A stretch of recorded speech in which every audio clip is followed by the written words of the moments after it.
Слышит уже я. Демалу живое.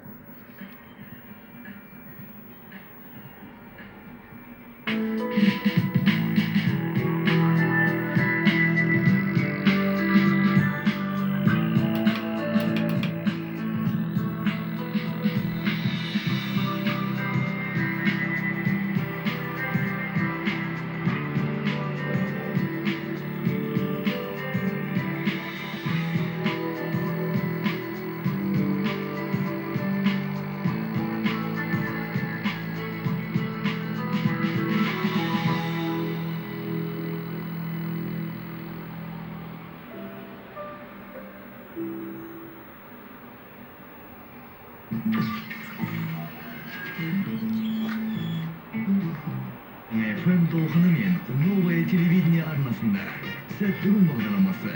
Жұлдызды жаңалықтар, маңызды ақпарат білгіңіз келсе, сәттігін бағдарламасын жіберіп алмаңыздар. Құрметті көрермен тыңдарман, дүйсенбі күндеріңізде қана жақсылыққа толы болсын дегіміз келеді. Сіздермен бірге мен Баян сұлу қыздарыңыз.